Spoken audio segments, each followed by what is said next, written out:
Bonjour à toutes et à tous, on commence cette revue de presse avec Romelu Lukaku qui fait encore les gros titres ce matin en Italie et en Angleterre. Chelsea et l'Inter sont tout proches d'un accord d'après la Gazzetta dello Sport qui titre Lukaku on y est presque, avec presque entre parenthèses car c'est quasiment acté. Le Belge va faire son grand retour en Serie A sous forme de prêt. Les Blues demandent tout de même 10 millions pour le laisser partir une saison, mais les dirigeants nerazzurri négocient encore pour faire baisser le montant. Enfin, pour le Corriere dello Sport et Tuttosport, les pourparlers sont bel et bien terminé. Pour les médias italiens, l'accord pourrait être officialisé aujourd'hui. Les journalistes du pays de la Squadra Azzurra ont hâte de voir le duo Lukaku-Dybala la saison prochaine. L'Inter est toujours en discussion avec le clan de la Joya. Avec le départ d'un buteur du calibre de Big Rom, Chelsea va devoir compenser ce manque en recrutant un attaquant reconnu. Comme on l'a déjà vu dans la revue de presse et le JT d'hier, les Blues ont jeté leur dévolu sur Raheem Sterling. Selon certaines sources du Daily Telegraph, City réclamerait 70 millions d'euros pour l'international anglais. Chelsea penserait aussi à Christopher Nkunku, mais Leipzig demanderait des émoluments beaucoup trop conséquents pour le laisser partir. Surtout que d'après le Daily Express, c'est compliqué niveau finance à Chelsea depuis le rachat. Le tabloïd parle carrément de coupe budgétaire dans ses pages intérieures. Pour cet été, Thomas Tuchel s'est résigné à faire des achats raisonnables. En attendant, le coach allemand espère toujours enrôler un remplaçant à Rudiger. On parle actuellement de Josko Gvardiol, Mathis de Ligt et Milan Skriniar. Un autre attaquant de Manchester City serait sur le départ, Gabriel Jesus. Depuis le recrutement d'Alan Alvarez, le joueur a peur de manquer de temps de jeu et veut quitter les Sky Blues. Longtemps pisté par Arsenal, Tottenham serait aussi rentré dans la course à sa signature. Le bras de fer est lancé entre les deux clubs rivaux de Londres. Le Brésilien figure en tête de la liste des achats de Mikel Arteta qui cherche à combler le vide laissé par Alexandre Lacazette et Pierre-Emerick Aubameyang. Arsenal serait prêt à débourser près de 60 millions d'euros pour Lori Verde,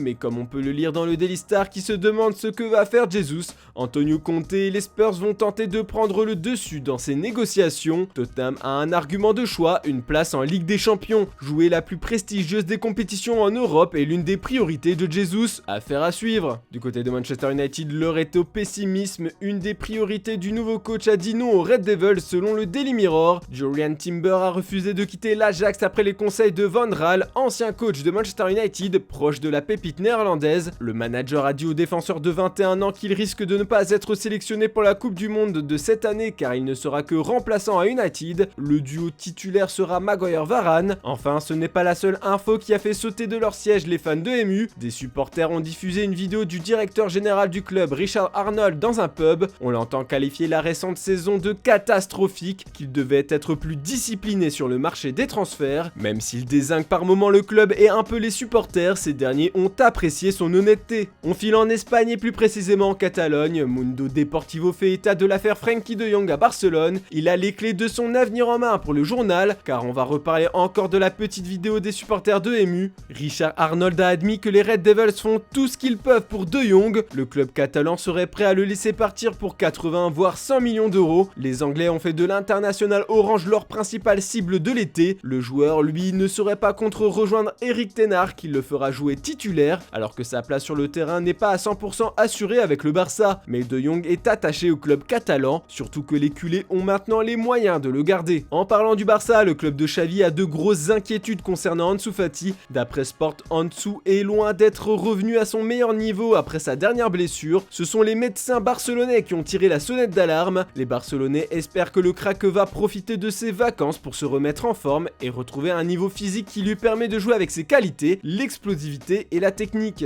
Enfin, on va terminer avec l'affaire Kylian Mbappé-Noël Le Graët. Quelques heures après la parution d'un entretien de Noël Le Graët dans le JDD, Kylian Mbappé a contredit les propos du président de la FFF comme le rapporte l'équipe ce lundi. Ce dernier avait déclaré que la star de l'équipe de France ne voulait plus jouer en équipe de France car il trouvait que la fédération ne l'avait pas défendu après son penalty raté lors de l'Euro 2020 en 8ème et les critiques sur les réseaux sociaux. Ces propos n'ont pas du tout plu au joueur français qui lui a rapidement répondu hier en fin de journée sur les réseaux sociaux. L'attaquant du PSG a révélé que s'il avait voulu arrêter, c'était par rapport au racisme et non au penalty, mais lui considérait qu'il n'y avait pas eu de racisme. Ce n'est pas le premier accrochage entre le président de la FFF et l'attaquant de 23 ans. Joint par RMC Sport, Noël Le Graët a répondu au tweet de Mbappé. Il affirme comprendre le Parisien. Je suis d'accord avec lui, j'ai bien tout compris, il n'y a aucun problème avec Kylian, j'ai toujours eu un attachement profond à sa personnalité, a-t-il déclaré. Voilà, c'est tout pour ce lundi. Comme d'habitude, on se retrouve demain matin pour une nouvelle revue de presse. Et ne manquez pas le JT Foot Mercato en fin d'après-midi. Bonne journée à toutes et à tous.